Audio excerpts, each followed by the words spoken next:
तैयार हो जाओ रे विनोद। भोजपुरी के पावर स्टार पवन सिंह का न्यू गाना आ रहा है भाई।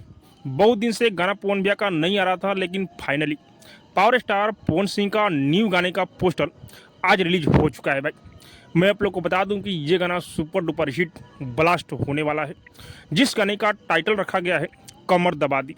हाँ भाई, ये पोस्टर जैसे ही आया भोजपुरी इंडस्ट्री में तहलका मच गया। होली के बाद पहला ये गाना होगा पवन सिंह का। और मैं आप लोग को बता दूं कि इस गाने को अपने पावर स्टार पवन सिंह और शिल्पी राज गाए हुए हैं भाई।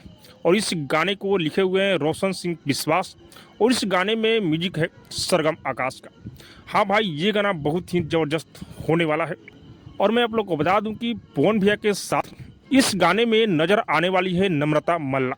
हाँ भाई, बहुत दिनों बाद नम्रता मल्ला के साथ में पवन भैया गाना लेकर आ रहे हैं। और ये जो गाना रिलीज होगा भाई वायल भोजपुरी पर आप लोग को सुनने को मिलेगा।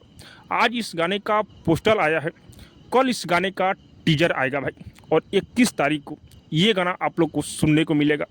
और जैसे ही ये गाना आए भाई, आप लोग को टूट कर पड़ जाना है इस गाने के ऊपर भाई, और 1 नंबर पर ट्रेंड कराना है इस गाने को, क्योंकि ये पवन भैया का गाना है भाई। और तैयार हो जाओ, रेडी हो जाओ इस गाने को सुनने के लिए। बाकी आप सबको क्या लग रहा है कमेंट करके जरूर बताइएगा। और हाँ, अब तक मेरे चैनल को सब्सक्राइब नहीं किए तो सब्सक्राइब कीजिए, लाइक कीजिए, शेयर कीजिए, क्योंकि मैं भोजपुरी का अपडेट आप लोगों तक पहुंचाता रहता हूं।